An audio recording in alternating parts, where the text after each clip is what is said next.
King of Gods. By Fast Food Restaurant, Kabanata 161. Floating Crest Competition, una. Sa Broken Moon Clan, Central Division.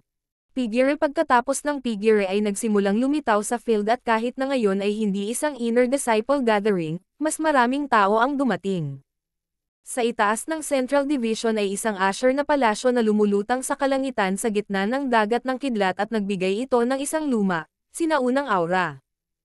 Parehong dumating sina Zhao Feng at Lin Fan.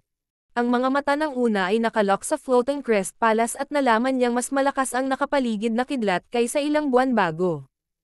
Ngayon ang araw ng labanan para sa mga lugar ng paglahok, na kilala bilang Floating Crest Tournament. Ang Floating Crest Trial ay nangyari isang beses kada 5 taon at isa rin itong pagkakataon para sa mga elder na makahanap ng mga bagong alagad. Brother Zhao, Brother Lin, narito rin ba kayong dalawa para mag-sign up? Lumapit si Shuren, nakangiti. Simula nang matapos nila ang misyon, naging magkaibigan na sila. Tama iyan. Sa lakas ni Brother Zhao, tiyak na makakasali siya. Pero para sa akin, magiging mahirap. Sagot ni Lin Fan. Si Brother Zhao ay tiyak na papasa. Tumanggo si Shuren. Dahil magkasama sila sa iisang misyon, alam ni Shuren kung ano ang lakas ni Zhao Feng at paminsan-minsan ay nakikipag-spero ang tatlo. Sa kanilang tatlo, si Zhao Feng ang pinakamalakas, pagkatapos ay si Lin Fan at pagkatapos ay si Shuren. Si Shuren ay karaniwang walang pagkakataon na makipag-spar kay Zhao Feng, ngunit si Lin Fan, na madaling matalo sa kanya, ay magiging walang magawa kapag binanggit si Zhao Feng. Ang mga salita ng tatlo ay pumasok sa tainga ni Yon Mengxiang sa malapit. Floating Crest Competition. Mula sa tono ni Lin Fan at Shuren, nakakakuha ng pwesto si Zhao Feng. Umikot ang mga mata ni Yon Mengxiang at dumapo kay Zhao Feng. Napagtanto niya na mula nang silang dalawa ay naging mga panloob na disipulo, hindi na niya binibigyang pansin si Zhao Feng. Tungkol naman sa kaganapan ng Scarlet Moon Demonic Cave noong isang buwan, hindi siya nakadalo at inisip na swerte lang si Zhao Feng. Si Yon Mengxiang ay nasa First Sky lang ng Ascended Realm, kaya hindi siya nag-sign up at pumunta lang dito para manood. Parami ng parami ang mga tao na dumagsa sa field at isa-isang lumitaw ang mga panloob at pangunahing disipulo. Makalipas ang kalahating oras, dumating na ang lahat ng panloob na disipulo at maging ang ilang mga panlabas na disipulo ay dumating upang manood. Para sa isang kaganapan na kasing laki nito, pinayagan ng clan ang mga panlabas na disipulo na pumasok upang manood. Sige Brother Zhao. Sina Yang Qingshan at Nan Gongfan ay nagbunyi kay Zhao Feng at ang huli ay tumanggo sa kanila bilang pagbati. Brother Zhao, halika rito.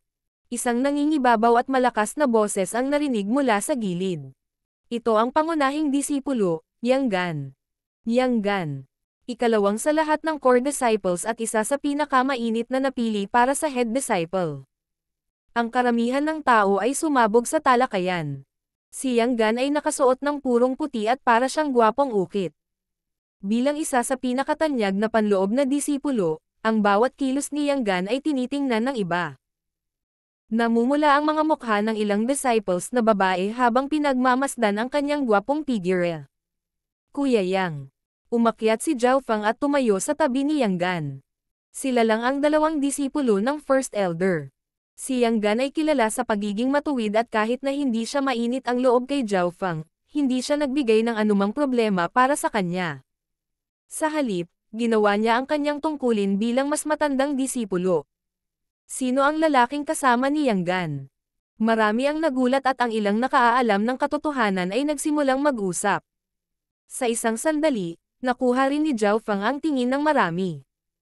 Ang huli ay lumakad ng may kumpiyansa kasama si Yang Gan na magkatabi at si Yang Gan ay may intensyon na dalhin si Zhao Feng sa lupon ng mga pangunahing disipulo.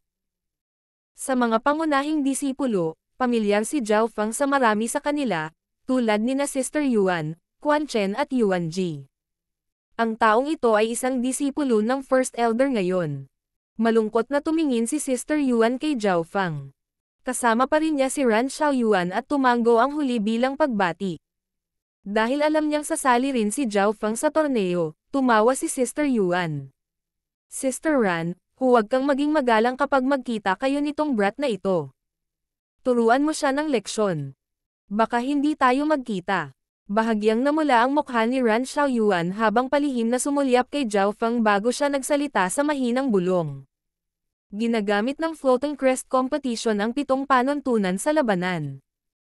Ang 7 panuntunan sa labanan ay nangangahulugan na ang lahat ay lumaban ng 7 laban at ang mga nanalo ay lalaban sa mga nanalo, habang ang mga natalo ay nakipaglaban sa mga natalo. Mayroong higit sa 30 mga tao at ang mga pagkakataon na makilala ang isang partikular na tao ay hindi mataas o mababa. Bukod pa riyan, sino mang nanalo ng 4 na sunod-sunod na laban ay automatikong uusad para kumuha ng pwesto, dahil mas maraming laban ang napanalunan, mas malakas ang kalaban, dahil ang iba ay panalo rin. Ang sino mang nanalo ng 4 na sunod-sunod na laban ay tiyak na may kakayahang makapasok sa nangungunang 10. Makalipas ang kalahating oras, lumitaw ang mataas na antas ng clan at isang array ang naset up sa gitna ng field. Ang hanay ay hindi pinansin ni Vice Head Zhang ng Clan Mission Division. Q.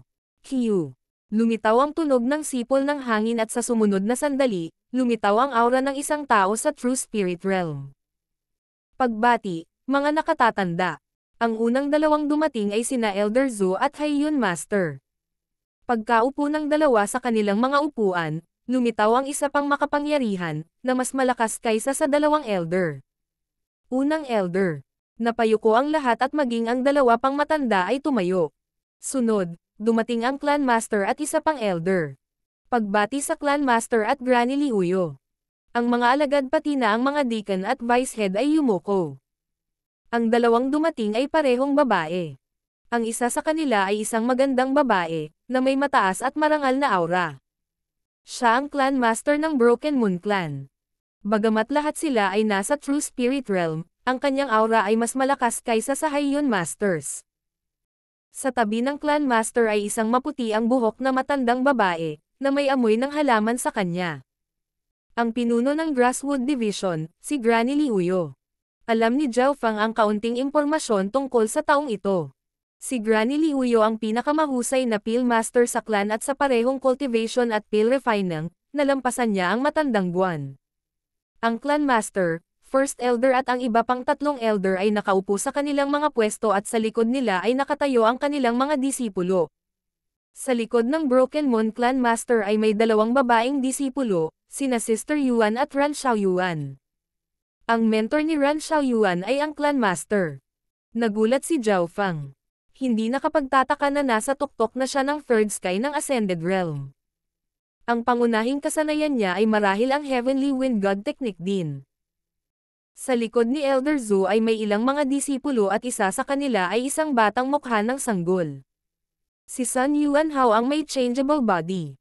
Ang kanyang cultivation ay nasa peak second sky na nangangahulugan na ang kanyang talento ay halos kasing ganda ng kay Beimoy. Sa likod ng Haiyun Master ay nakatayo sina Beimoy, Yuan Ji at Quan Chen. Para naman kay Granny Liuyo, may isang pamilyar na babae sa likod niya. Liu Yao. Natigilan si Zhao Feng, hindi niya inaasahan na si Liu Yao ay isang disipulo ng Head of Grasswood Division.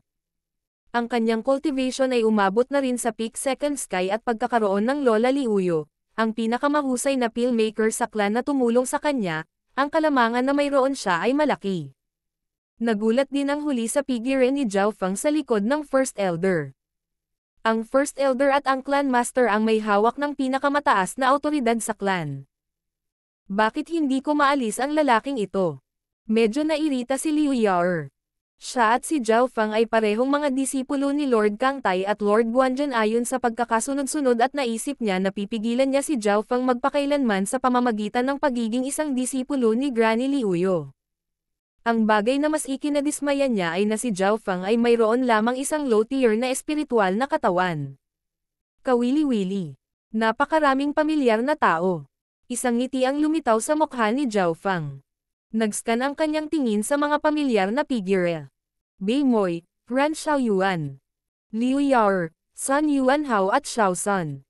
Ang lahat ng mga taong ito ay narito upang makakuha ng lugar ng paglahok. Hayaang magsimula ang isang beses bawat 5 taon na Floating Crest Competition. Inihayag ng Vice Head ng Central Division, Vice Head Lee. Natahimik ang mga manonood. Ang mga patakaran ng kompetisyon ay pareho sa dati. Ang bawat kalahok ay may kanya-kanyang numero at ang kanilang mga kalaban ay mabubunot. Binunot ni Zhao Fang ang kanyang numero pagkatapos ay bumalik upang tumayo sa likod ng First Elder. Brother Zhao, ang pinakamalakas na dalawa sa participation group ay sina Beimoy at Ran Xiaoyuan. Hanggat hindi mo nakikilala ang dalawang iyon, dapat kang manalo ng 4 na sunod-sunod. Sinuri ni Yang Gan. Si Beimoy ang pinakabagong disipulo, na may pinakamahusay na talento, pangunawa at paglilinang. Naabot na niya ngayon ang third sky ng Ascended Realm at may potensyal siyang malampasan ang Haiyan Master. Sa kabilang panig, si Ran Xiaoyuan ay isang pangunahing disipulo ng Clan Master at ang kanyang cultivation ay umabot sa peak third sky. Alam ko. Silang dalawa. Isang kakaibang ngiti ang lumitaw sa mukha ni Zhao Fang. Nagsimula ang mga laban sa pakikilahok. Weng. Isang transparent na puting selyo ang lumitaw na nagpapakita ng dalawang disipulo na nagsimula ng makipaglaban. Ang isa sa kanila ay si Xiao San at ginamit niya ang mga reward na nakuha niya para maabot ang second sky ng Ascended Realm. Gayunpaman, ang kanyang kalaban ay isang matandang disipulo sa tuktok ng second sky at pagkatapos ng 20 o higit pa, ang mga galaw na si Xiao San ay natalo. Ang mananalo ay uusad sa susunod na round at lalaban sa iba pang mga nanalo. Nagpatuloy ang kompetisyon at ipinakita ni Beimoy, Ran Xiaoyuan at Sun Yuanhao ang kanilang kakayahan. Sa ikawalong labanan, lumitaw si Beimoy. Northern Dark Heavenly Eyes. Isang asol na true force ang lumitaw mula sa Beimoy, na lumikha ng whirlpool at bumagsak pasulong. Ano ang nangyayari? Hindi makahinga ang kanyang kalaban at nagsimulang mamula ang kanyang mukha. Wow! Ang disipulo sa tuktok na second sky ng Ascended Realm ay nagluwa ng isang subo ng dugo at ang whirlpool ay sinipsip pabalik ni Beimoy, kung hindi, ang kanyang kalaban ay namatay. Napakalakas! Ang mga manunood at mga kalahok ay natigilan lahat at ang mga ekspresyon ng kahit na mga core na disipulo ay nagbago. King of Gods, Kabanata 162. Floating Crest Competition, ikalawa. Hindi naintindihan ng marami kung paano nanalo si Beimoy dahil parang hindi man lang nataman ng huli ang kanyang target. Ang Beimoy na ito ay hindi siya ang bumalik sa Guanzhen Palace para pilitin ang kalaban na umubo ng dugo mula sa layunin ng kanyang pag-atake. Ang ekspresyon ni Zhao Fang ay solemn. Hindi lang mataas ang talento ni Beimoy, mataas din ang comprehension niya. Siya ay nililinang ang Northern Dark Heavenly Water Technique. Ang kasanayang iyon ay kinuha ni Elder Zhu mula sa Floating Crest Palace, ngunit hindi marami ang natutunan ang high-class mortal na kasanayang ito. Dahan-daang sabi ni First Elder. Northern Dark Heavenly Water Technique. Naramdaman ni Zhao Fang na ang kasanayang ito ay hindi simple, tulad ng kanyang Lightning Wind Palm. Ang mga salita ng First Elders noon ay nagbabala kay Zhao Fang. Ang unang labanan ni Beimoy ay tumatak ng malalim sa puso ng lahat. Iyon lang ang intensyon ng kanyang pag-atake at maaari niyang pilitin ang kanyang kalaban na magluwa ng dugo. Mahirap isipin kung ano ang tunay niyang lakas. Ang galing talaga ni Brother Bei. Mukhang wala nang saysay ang Floating Crest Competition na ito pagkatapos niyang matutunan ang Northern Dark Heavenly Water Technique. Napabuntong hininga si Quan Chen habang sumilay sa kanyang mga mata ang inggit, selos at kawalan ng magawa. Maaaring mas mahina si Beimoy kaysa sa kanya at kay Yuan Ji ngayon, ngunit ilang sandali lang ay nalampasan na sila. Matapos umakyat si Beimoy, ipinakita ni Ran Xiaoyuan, Sun Yuanhao at Liu Yao ang kanilang lakas. Tinalo ni Ran Xiaoyuan ang kanyang kalaban, na nasa peak second sky of the Ascended Realm sa isang galaw. Si Sun Yuanhao ay bahagyang mas malas, ang kanyang kalaban ay nasa third sky, na nangangailangan sa kanya ng 10 hanggang 20 mga galaw upang manalo. Bagaman ang mga disipulo lamang ng third sky ng Ascended Realm ay may pagkakataon, ang mga disipulo ng Elders ay hindi rin maaaring maliitin. Napaisip si Zhao Fang. Halimbawa, si Sun Yuanhao ay may mahusay na pangunawa at talento, at nagsanay siya ng isang high-class mortal na kasanayan pati na rin ang 2 middle-class mortal na kasanayan, samantalang ang ibang normal na panloob na mga disipulo ay magkakaroon lamang ng 2 middle-class na mortal na kasanayan. Sa makatuwid, Ang pagtatansya ni Zhao Feng sa tunay na lakas ni Sun Yuanhao ay pinakamataas na antas ng Third Sky. Nangangahulugan ito na maaaring labanan ni Sun Yuanhao ang isang buong ranggo na mas mataas kaysa sa kanya. Para naman kay Bei Moi at Ran Xiaoyuan, kahit papaano ay kapantay sila ng mga nasa Fourth Sky ng Ascended Realm. Ang ika-12 labanan. Zhao Feng laban kay Luo Haicheng. Umalangaw-ngaw ang boses ni Vice Head Li. Gumalaw si Zhao Feng na parang isda at nakarating siya sa entablado sa ilang paghinga lang. Ang kanyang kalaban ay isang disipulo sa Third Sky at sa mahigit 40 mga disipulo na nag-sign up, 1/4 sa kanila ang nakarating sa Third Sky ng Ascended Realm. Kaya medyo hindi pinalad na makatagpo ng isang alagad ng Third Sky sa first round. Ang asyar na buhok ni Zhao Feng ay umihip sa hangin at isang matalim na kislap ang lumitaw sa kanyang mata. Mukhang ikaw ang baliw na nagsanay ng Lightning Wind Palm. Dinilaan ni Luo Haicheng ang kanyang mga labi at pinaigting ang kanyang katawan, hindi nang ahas na maging sobrang kumpiyansa. Ang baliw na nagsanay ng Lightning Wind Palm. Ang figure ni Zhao Feng ay nakakuha ng atensyon ng maraming tao. Wind Rising Lightning Sounding. Walang ekspresyong ibinuka ni Zhao Feng ang kanyang palad habang umiihip ang kanyang buhok sa hangin. Kaagad, ang tunog ng kulog ay lumitaw na parang may bagyo. Woo! Agad na nanlamig ang katawan ni Luo Hieqiang habang binalot siya ng unos ng magulong hangin at kidlat. 7 nakamamatay na mga daliri. Pinakondensed niya ang lahat ng true force niya at nagpadala siya ng mga sinag ng purple na ilaw, na sapat na malakas para tumusok sa metal na ilang layer ang kapal. Shua! Sa ikalawang paglisan ng true force sa kanyang katawan, naanod ito sa bagyo. Sa isang putok, pinalipad si Luo Haicheng. Napakalakas mo! Sumuko si Luo Haicheng, mapatla ang mukha. Ang mga manunood sa ibaba ay natigilan at marami ang nagsimulang purihin ang kapangyarihan ng Lightning Wind Palm. Para hamanin ang mga mas mataas na ranggo kaysa sa iyo at manalo sa isang galaw. Ito ba ang kapangyarihan ng Lightning Wind Palm? Bahagyang nagbago ang ekspresyon ni Yang Gan. Ang kanyang kontrol sa Lightning Wind Palm ay mas mahusay kaysa kay Chener at sinanay niya ang bawat hakbang sa mas mataas na antas. Isang liwanag ang kumislap sa mga mata ni First Elders. Minsan siyang nagkaroon ng disipulo, ngunit namatay siya dahil sa Lightning Wind Palm. Matapos manalo si Zhao Feng, umatras siya sa likod ng First Elder upang maghintay sa susunod na labanan. Hindi nagtagal, natapos ng lahat ng mga kalahok ang kanilang unang round kung saan madaling tinalo ni Lin Fan ang isang disipulo sa pinakamataas na antas ng Second Sky ng Ascended Realm. Si Zhao Feng at Lin Fan ay parehong madaling nakapasa sa unang round. Si Xiao Sun, na nanunood sa ibaba, ay labis na nadismaya at nadismaya. Siya ay umaasa sa swerte karamihan, ngunit sa kasamaang palad, ang kanyang kapalaran ay hindi masyadong maganda at siya ay natalo sa unang round. Ang bawat pagkawala ay gumawa ng distansya sa pagitan niya at isang lugar na mas malayo. Matapos magpahinga ng kalahating oras, nagsimula na ang ikalawang round. Ang mga nanalo ay lalaban sa mga nanalo at ang mga maaaring manalo ng 4 sa isang hilera ay direktang pumasa. Sa totoo lang, hindi maraming tao ang nanalo ng 4 na sunod-sunod na beses, dahil ang kalaban ay magiging mas kakilakilabot habang umuusad ang bawat round. Wala sa mga nanalo ang simple. Ang ikalawang round. Natalo muli si Xiao Sun at muntik na siyang mabaliw.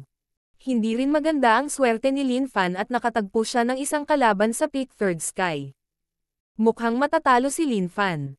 Napaisip si Xiao Sun at si Yon Mengxiang, na nakatayo sa tabi niya, ay ngumiti din ng mahina. Gayunpaman, ang resulta ay hindi inaasahan. Si Lin Fan ay nakipagpalitan ng 50 o higit pang mga galaw sa kanyang kalaban at halos nanalo siya. Ang taong ito ay may high-class mortal skill at low-grade mortal weapon. Si Xiao Sun ay parang isang palayok ng malamig na tubig na ibinato sa kanya. Pareho silang nagpunta sa parehong misyon, nakakuha ng parehong mga gantimpala, ngunit ang paglaki ni Lin Fan ay higit pa sa kanya. Ang pinakamalaking pagkakaiba ay si Lin Fan ay may high-class mortal na kasanayan. Hindi dapat sapat ang mga kontribusyon ni Lin Fan at Xiao Sun para sa isang high-class mortal na kasanayan at isang low-grade na mortal na armas. Si Lin Fan at Zhao Feng ay medyo malapit na kamakailan. Isang kislap ng pagsisisi ang lumitaw sa mga mata ni Yon Mengxiang at nahulaan niya kung ano ang nangyari. Ang gantimpala ni Zhao Feng ay mas malaki kaysa sa iba at hindi mahirap para sa kanya na makakuha ng ilang mortal na armas. Hanggang dito lang ang mararating ni Lin Fan dahil kay Zhao Feng. Sa ikalawang round, hindi matitinag ang posisyon ni Bei Moy at Ran Xiaoyuan habang tinalo ang mga kalaban sa isang galaw. Si Bei Moy at Ran Xiaoyuan ang pinakamalakas na dalawa sa kompetisyong ito. Kahit na ang mga nasa tuktok na third sky ay hindi maaaring tumagal ng higit sa 3 galaw laban sa kanila. Hindi rin mahina ang lakas ni Zhao Feng. Ang kanyang kidlat na wind palm ay napakalakas. Ang daming napag-usapan. Sina Zhao Feng, Bei Moy at Ran Xiaoyuan ay gumamit ng dominating strength para durugan ang kanilang mga kalaban. Sa kanila, ikinagulat ni Bei Moy ang lahat ng matalo niya ang isang disipulo sa pinakamataas na third sky sa isang galaw. Kahit ang mga nasa fourth sky ng Ascended Realm ay maaaring hindi niya kakampi. Ang ilang mga panloob na disipulo ay maingat at magalang kay Bei Moy at wala sa iba ang gustong makipagkita kay Bei Moy. Sa sandaling ito, wala pang 10 tao ang nanalo ng ang sunod-sunod. Kung ang isa ay walang labis na lakas, mahirap manalo ng tuloy-tuloy. Hindi nagtagal, third round na at ang mga disipulong nanalo ng 2 magkasunod na laban ay nagsimulang mabagabag. Sa ikatlong round, nakilala ni Lin Fan ang isang malakas na kalaban, si Liu Yao. Ang huli ay may mas mataas na paglilinang kaysa sa kanya at mas mahusay na mga sandata pati na rin ang mga kasanayan. Ngunit pagkatapos ng 20 o higit pang mga galaw, si Lin Fan ang nangibabaw. Kung tutuusin, ang kanyang tunay na lakas sa pakikipaglaban ay hindi kasing lakas ng kay Lin Fan. Weng. Sa oras na ito, gumuhit siya ng Jade Saber, na biglang nagpapataas ng bilis at lakas ng kanyang pag-atake. Sa sandaling iyon, doble ang lakas ng opensa ni Liu Yao. Middle grade mortal weapon. Naghiyawan ang mga nanonood sa ibaba. Suko na ako. Agad na sumuko si Lin Fan para mapanatili niya ang kanyang lakas para sa mga laban na darating mamaya. Zhao Feng vs Sun Yuanhao. Sa ikatlong round, nakasalubong din ni Zhao Feng ang isang mahirap na kalaban. Si Sun Yuanhao ay ang kabataang may changeable body at agad siyang kinuha bilang isang alagad ng isang elder. Mula sa kanilang kasalukuyang mga tagumpay, inilagay si Sun Yuanhao pagkatapos mismo ng Bei Moy.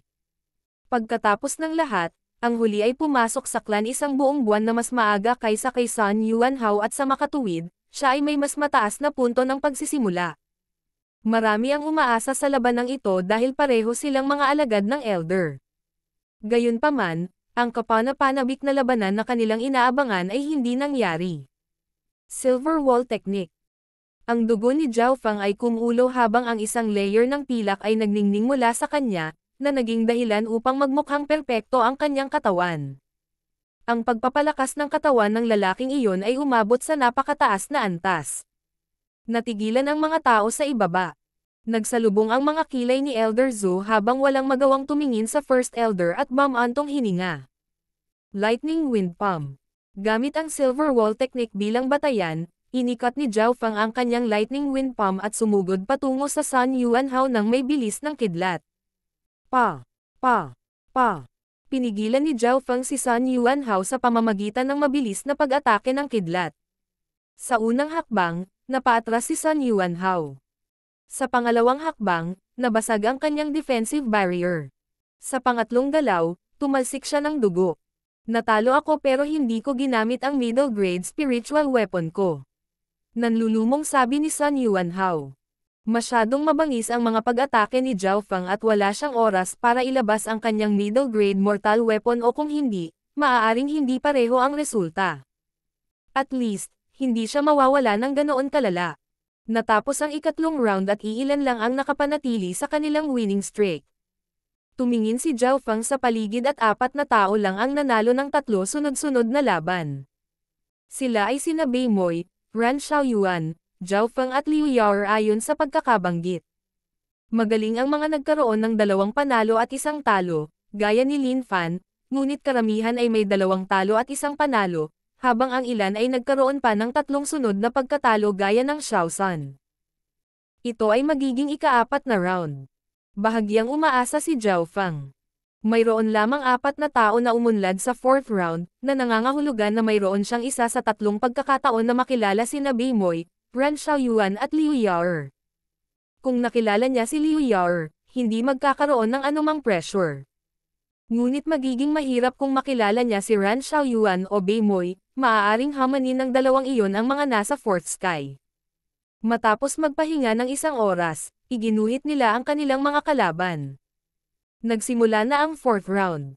Kahit na ang round na ito ay hindi ang huling round, ito ay isang napakahalagang round. Hindi mapigilan ni Zhao Fang na silipin ang slip sa kanyang kamay. Bumantong hininga siya at umiling. Hindi si Liu Yao.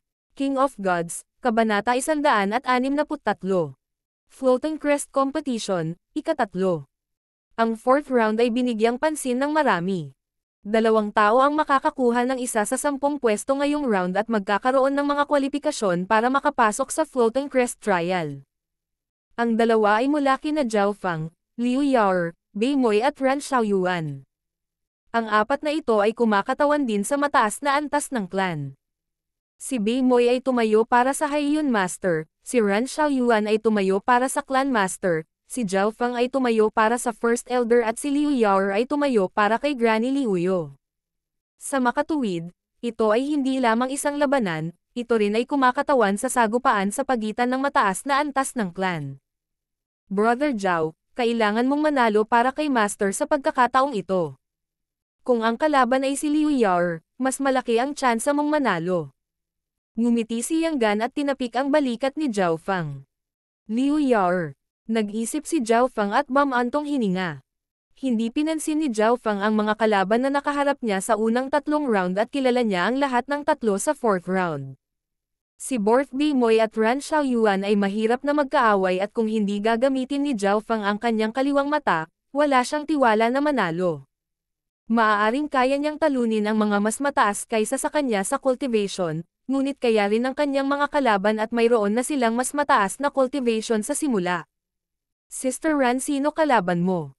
Hindi dapat magkaroon ng anumang problema hanggat hindi mo nakikilala si Beimoy. Si Sister Yuan ay sumulyap kay Ran Xiaoyuan. Hindi niya pinansin ang mga naunang kalaban, pero puro malalakas ang mga tao sa 4th round. Ito ay, siya iyon. Sabi ni Ran Xiaoyuan sa mababang tono. Sinong siya? Sinundan ni Sister Yuan ang tingin ni Ran Xiaoyuan at nakita ang isang mata na binata. Hihihi, ang galing diba? Sister Ran, kailangan mo akong tulungang turuan ng leksyon ang walang hiyang batang iyon. Tumawa sa tuwa si Ate Yuan. Gusto niyang makilala ni Ran Xiaoyuan si Zhao Fang, para turuan ng una ang huli ng leksyon para sa kanya. Pero, bahagyang naningkit ang mga mata ni Ran Xiaoyuan habang kinuyam niya ng mahigpit ang kanyang mga kamao. Sa sandaling ito, lumipat ang tingin ni Zhao Fang sa kanyang direksyon, na nagpapula sa kanyang mukha. Sister Ran, kailangan mong tipunin ang iyong inner strength at huwag matakot sa kanyang hitsura. Maaari mong talunin siya sa iyong lakas. Pagpapalakas ng loob ni Sister Yuan. Oh, ang kalaban ni Xiaoyuan ay ang disipulong nagsanay ng Lightning Wind Palm. Isang malinaw at malutong na boses ang narinig na puno ng init. Ang tagapagsalita ay ang Broken Moon Clan Master na may mataas at marangal na aura. Oo, Master, ang batang iyon. Magalang na sabi ni Sister Yuan. Nang marinig ito, bahagyang kumunat ang mga kilay ng Clan Master. Siguro mas masahol pa para kay Ran Xiaoyuan na makilala siya sa halip na si Beimoy. Paano ito naging posible? Nagulat si Sister Yuan nang tumibok ng 120 beses ang kanyang puso sa hindi makapaniwala. Ito lang ang pakiramdam ko. Marahil ito ay dahil sinanay niya ang Lightning Wind Palm. Ngumiti ang Clan Master at nanambalik ang kanyang kalmado. Nagsimula na ang 4th round at si Lin Fan, gayon din si Sun Yunhao, ay parehong matagumpay na nakapasa habang si Xiao Sun ay natalo ng 4 na magkakasunod na beses at umalis kaagad, na sumuko sa iba pang mga laban sa kawalan ng pag-asa. Sa wakas ay umabot na sa kasiyahan ang karamihan. Ang dalawang nag-aaway sa pagkakataong ito ay sina Beimoy at Liu Yao. Bahagyang nag-igting ang huli at agad niyang inilabas ang kanyang middle grade mortal weapon nang magsimula ang labanan. Solotod Mon Saber Manual. Ang kanyang jade saber ay naging cold flashes habang winawagayway ang kanyang saber. Lumitaw ang linya ng liwanag na hugis katulad ng mga hubog na buwan. Kasabay nito, ang isang kakaibang kristal sa espada ay lumiwanag, na nagpapataas ng kapangyarihan ng espada. Gamit ang kanyang middle-grade spiritual weapon, ang opensa ni Liu Yao ay maaaring magbanta sa mga nasa peak third sky, ngunit ang kanyang kalaban ay hindi isang normal na cultivator sa third sky. Northern Dark Heavenly Water, Screening Water Sword. Ang mukha ni Beimoy ay walang ekspresyon gaya ng dati habang ang kanyang mga kamay ay naging kakaibang maliksi at isang layer ng dark blue true force ay napalitan ng isang-isang yarda ang haba na transparent na espada. Pew! Pew! Pew! Ang espada ay bumangga ng husto kasabay ng pag-atake ni Liu Yao at sa ilalim ng palitan, napaatras si Liu Yao habang ang kanyang paghinga ay naging punit-punit, samantalang si Beimoy ay nakatayo sa parehong lugar. Ito ang unang pagkakataon na hindi nanalo si Beimoy sa isang galaw. Pagkatapos ng lahat, ginamit ni Liu Yao ang kapangyarihan ng kanyang sandata at ang kanyang Solitude Moon Saber Manual, na nagbigay daan sa kanyang mga pag-atake na halos umabot sa 4th sky level. Walang makikita sa mukha ni Beimoy habang itinutulak niya ang kanyang dalawang kamay pasulong, nagpapadala ng sunod-sunod na pag-atake. Boom! Boom! Huwang! Kumikislap ang tubig at liwanag kung saan-saan habang naglalaban ang dalawa. Makalipas ang 10 galaw, humihinga na si Liu Yao. Ang iyong mga pag-atake ay halos banta sa mga nasa 4th sky ng Ascended Realm, ngunit ang iyong cultivation ay hindi mataas at hindi ka makakapagpatuloy gamit ang iyong middle-grade mortal weapon. Diretsyong sabi ni Beimoy. Puting-puti ang mukha ni Liu Yu at nakaharap kay Beimoy na may mahusay na talento, pangunawa at lakas, wala siyang magawa. Suko na ako. Kinagat ni Liu Yao ang kanyang mga ngipin at ibinalik ang sable sa kaluban nito. Beimoy. Beimoy. Matapos manalo ng 4 na sunod-sunod na laban, ang katanyagan ni Beimoy ay umabot sa sukdulan nito at ang mas mataas na antas ng mga tao ng clan ay tumanggo na parang nakakita na sila ng bagong bituin. Sa kasamaang palad, hindi ako nakatagpo ng isang tunay na kalaban sa pagkakataong ito. Sabi ni Beimoy habang bumababa sa stage at sumulyap sa isang tiyak na direksyon na puno ng layunin ng labanan.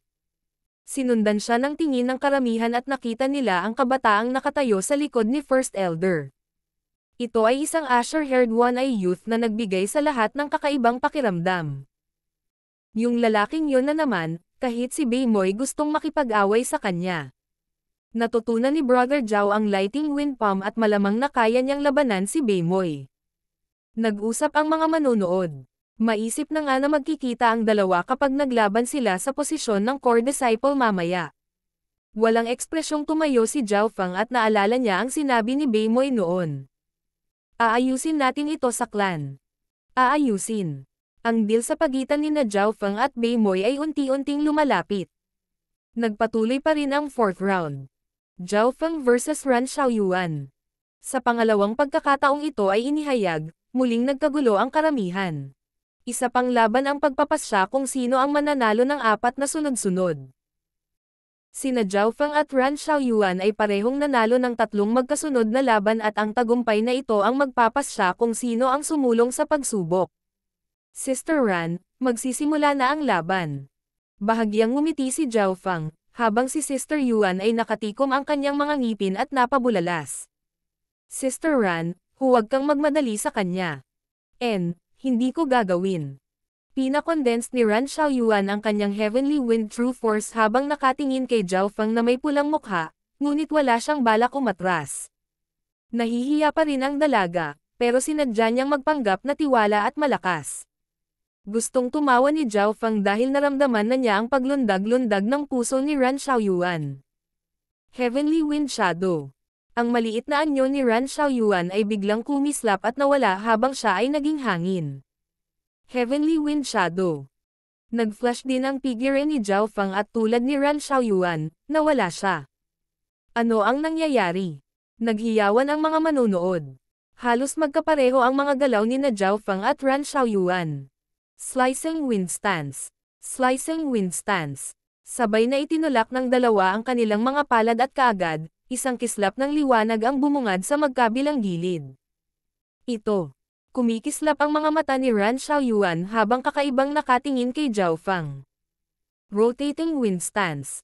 Ang figure ni Zhao Fang ay biglang tumalon sa hangin habang ang kanyang asher na buhok ay umihip sa hangin at isang asher ball ng hangin ang lumitaw mula sa kanyang palad, na bumaril kay Ran Xiaoyuan.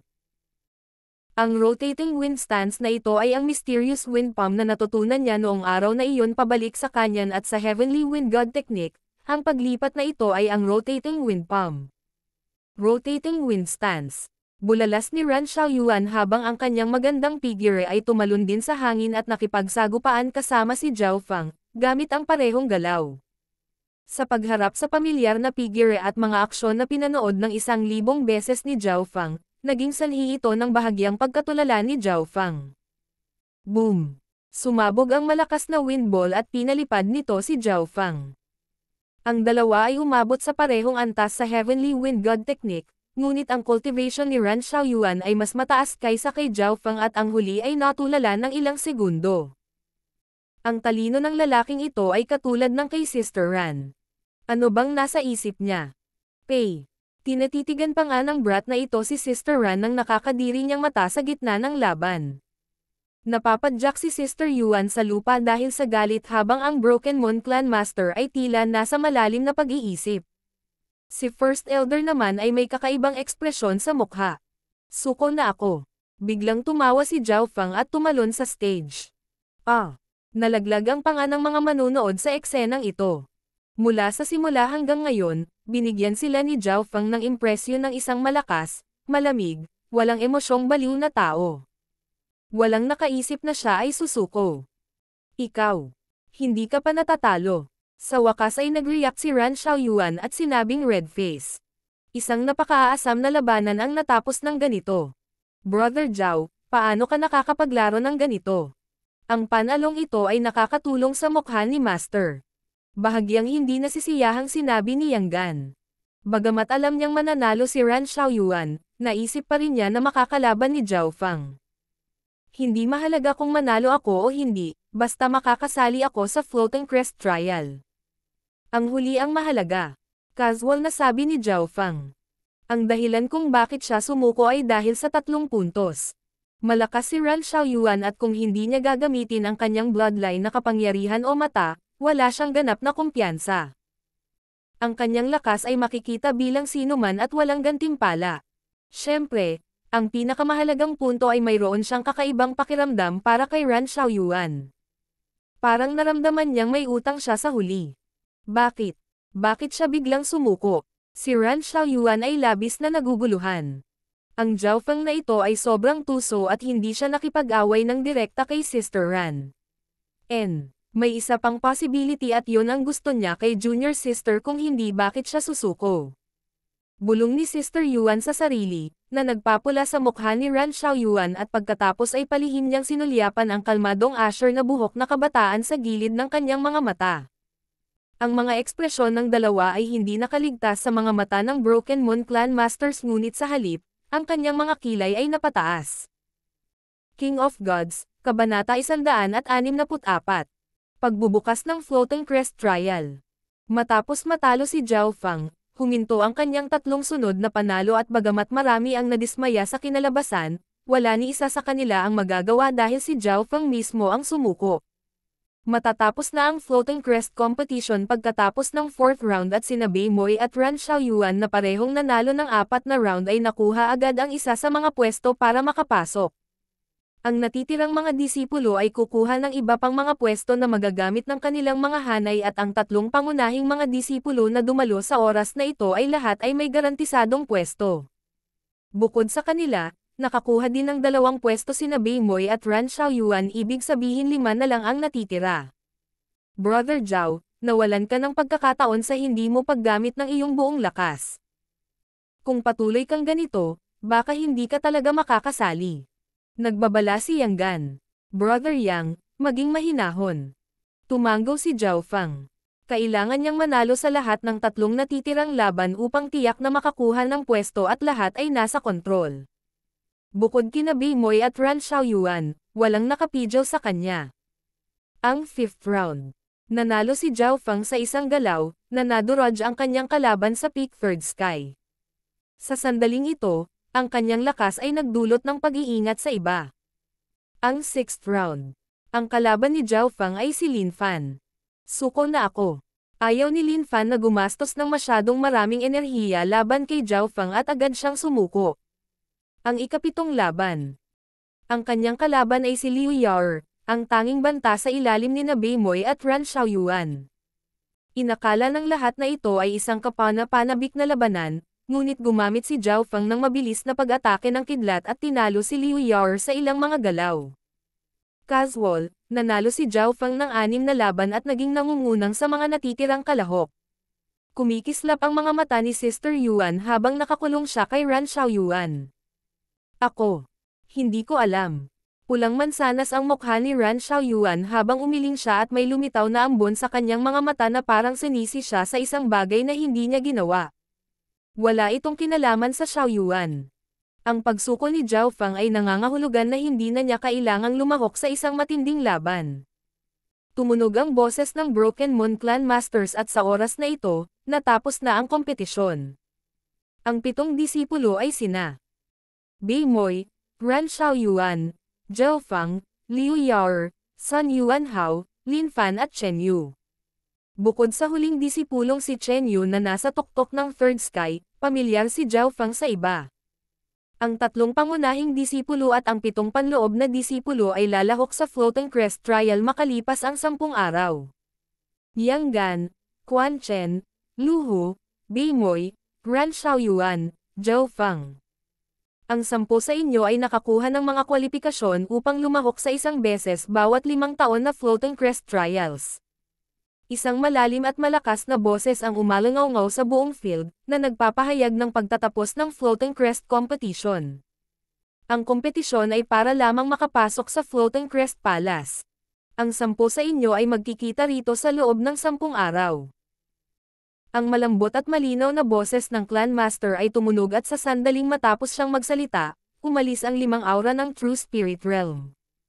Nagsimulang maglaho ang mga tao at ang mga nabigo ay malabo ang mga mata. Hindi ako makapaniwala na makakasali din ako sa Floating Crest Trial. Pakiramdam ni Lin Fan ay nasa panaginip siya. Bagamat siya ang dating nangungunang panlabas na disipulo, hindi pa siya naging isang panloob na disipulo ng matagal at wala na siyang pag-asa na makapasok. Ngunit binago ng katabi niyang kabataan ang kanyang kapalaran. Ginamit ni Lin Fan ang mga gantimpala mula sa misyon bilang isang stepping stone para itulak ang kanyang sarili sa second sky of the Ascended Realm. Pagkatapos noon, binigyan siya ni Zhao Feng ng high-class mortal skill, na nagsara sa pagitan niya at ng mga disipulo ng elders. Dagdag pa sa katotohanan na si Lin Fan ay handang magtrabaho ng husto, ang huli ay nahawakan ang pagkakataong ito. Huminga ng malalim si Lin Fan at hindi siya nagsalita ng anumang mga salita ng pasasalamat, ngunit tahimik niyang naalala ito. Sabay na bumalik sina Zhao Feng at Lin Fan at hindi kalayuan sa kanila ay naroon sina Xiaosan at Princess Yun Mengxiang. Ang mga mata ni Xiaosan ay puno ng ayaw at nakaramdam siya ng labis na inis. Nakalimutan niyang wala man lang siyang pag-asa na makapasok. Ngunit nang makita sina Lin Fan at Zhao Feng na parehong nagkakamit ng tama, hindi mapakali ang kanyang puso. Bumantong hininga si Yun Mengxiang at labis siyang nagsisi. Ngunit alam niyang lumipas na ang oras. Kung nagawa niyang panatilihin ang relasyon nila ni Zhao Feng noon, baka siya na ang Lin Fan sa tabi niya. Pagkatapos bumalik sa kanilang mga courtyard, naghiwalay sina Zhao Feng at Lin Fan at nagsimula silang ganap na maghanda para sa Floating Crest Trial. Sa ika-5 araw, pinatawag ng First Elder sina Yang Gan at Zhao Feng at naunawaan ng huli na ang dahilan kung bakit sila tinawag ay dahil sa Floating Crest Trial. Ang kaganapang ito ay isang beses bawat 5 taon at hindi lamang isang beses na lumahok ang Haiyun Master, maging ang First Elder. Ang First Elder ay 100 hanggang 200 taong gulang at tiyak na marami siyang alam tungkol sa Floating Crest Trial. Ang mga partikular na nilalaman ng Floating Crest Trial ay iba sa bawat oras, ngunit isang bagay lang ang hindi nagbabago. Kung mas matagal ang isa sa paglilitis, mas mataas ang pagkakataong makilala ng Floating Crest Palace. Kasabay nito, ang mga mabubuhay ng mas matagal sa pagsubok ay magkakaroon ng mas mataas na pagkakataon na makakuha ng mas magagandang gantimpala. Sinabi lang ni First Elder kung tungkol saan ito at si Zhao Fang ay may mga tanong kaagad. Maiintindihan ba natin ito bilang oras ng kaligtasan? Kung mas matagal ang isa, mas mataas ang marka. Tama iyan. Ito ay tungkol sa kung sino ang mabubuhay hanggang sa wakas. Baka sa mukha ng First Elder ang pagpupuri. Siyempre, may mga pain sa trial. Ang mga pain na ito ay magkakaroon din ng panganib na kasama nila at ang kaunting pagkakamali ay maaaring mga hulugan ng kabiguan. Depende ito sa kung gaano kakumpiyansa. Idinagdag ni First Elder. Hindi niya masyadong sinabi ang tungkol sa Floating Crest trial dahil ang lahat ay umaasa sa lakas at pangunawa. Pagkatapos umalis sa First Elder, bumalik si Zhao Fang sa kanyang tinitirhan at sinabi kay Lin Fan ang lahat. Sa huling 5 araw, si Zhao Fang ay nakatuon lamang sa pagtatanim at dahil naabot na niya ang 11 antas ng Silver Wall Technique, ang kanyang paglilinang ay umunlad ng husto at naabot niya ang tuktok ng Second Sky. Sa isang kisap mata, lumipas na ang huling 5 araw at bago pa huminto ang langit, nagtipon na ang 10 disipulo sa Central Hall Division. Ang 10 ito ay ang lahat ng mga elite na nakakuha ng mga kwalifikasyon para makapasok sa Floating Crest Trial at ang 3 pangunahing disipulo ang mga pinuno. Ang 3 pangunahing disipulo, Yang Gan, Quan Chen at Lu Hu. Yang Gan, ikalawang niranggo sa 10 pangunahing disipulo at nasa 5th sky ng Ascended Realm. Isa sa mga hot pick para sa bagong head disciple. Lu Hu, ikapitong nireranggo sa 10 pangunahing disipulo at nasa 4th sky ng Ascended Realm. Forte, pagpapalakas ng katawan. Quan Chen, ika-10 nireranggo sa 10 pangunahing disipulo at ang pinakabagong pangunahing disipulo. Sa kanila, si Yang Gan ang pinakamalakas at maraming tao, kabilang ang First Elder ay may mataas na pag-asa para sa kanya. Hinulaan pa nga ng ilan na maaaring malampasan ng score ni Yang Gan ang Haiyun Master, na may pinakamataas na score sa loob ng 10 taon. Bukod sa kanya, marami rin ang nagkaroon ng malaking pag-asa kay Beimoy. Nakatayo sa grupo, bahagyang kinabahan si Lin Fan dahil ang lahat ng kalaban na ito ay mas malakas kaysa sa kanya. Brother Zhao, tutulungan ka ba ni Brother Yang? Tanong ni Lin Fan. Hindi. Mariing umiling si Zhao Fang. Ang Floating Crest Trial ay isang lugar kung saan maaaring baguhin ang kanilang kapalaran at lahat ng pumasok ay susubukan ang kanilang makakaya. Kapag nakapasok na sila sa trial, sisikapin ni Yang Gan ang kanyang makakaya at sisikaping makuha ang pinakamahusay na score na kaya niya, na nangangahulugang wala na siyang oras para tulungan si Zhao Fang. Ayon sa sinabi ng First Elder, ang mga reward ay may kasamang swerte at ang pinakamaliit na pagkakamali ay ang pagkabigo, kahit na ang isa ay nasa 7th sky ng Ascended Realm.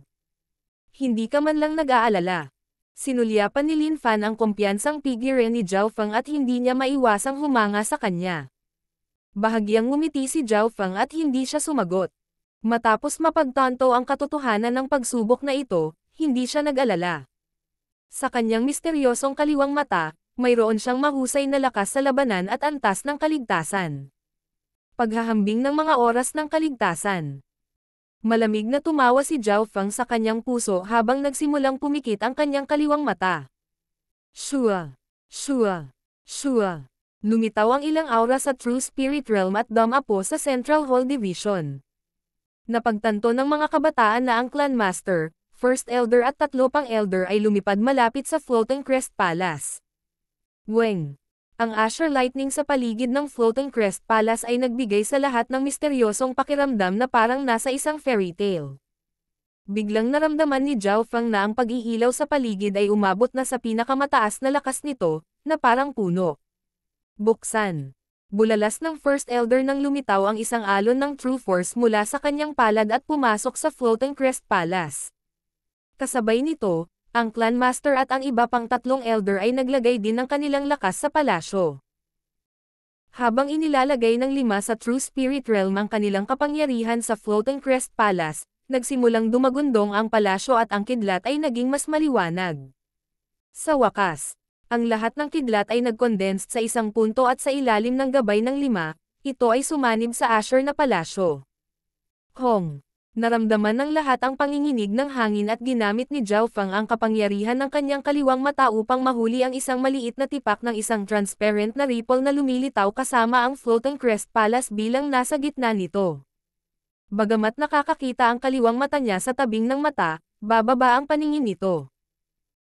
Ngunit kahit na noon, nakikita ni Zhao Feng ang lima gamit ang isang sinaunang hanay sa floating crest palace mismo upang buksan ito o kung hindi, ang kidlat na nakapaligid dito ay maaaring pumatay sa kanila. Pagkaraan ng ilang sandali, ang tarangkahan ng floating crest trial ay bumukas ng may putok at ang ilaw sa loob ay napakaliwanag na kahit si Zhao Feng ay hindi maaninag ng kanyang kaliwang mata. Ang floating crest palace ay nabuksan na sa wakas. Natuwa ang lahat at may lumabas na hagdanan sa pasukan ng palasyo. Ang lima sa True Spirit Realm ay humakbang sa hagdanan at sumenya sila na umakyat ang 10 sa ibaba. Shua! Shua! Shua! Ang 10 elite na disipulo sa Ascended Realm ay nagpalibot lahat ng kanilang True Force para tulungan ang kanilang sarili na lumipad at mapunta sa hagdanan. Nakatayo sa hagdan, naramdaman ni Zhao Feng ang isang lumang aura mula sa nagniningning, puting palasyo.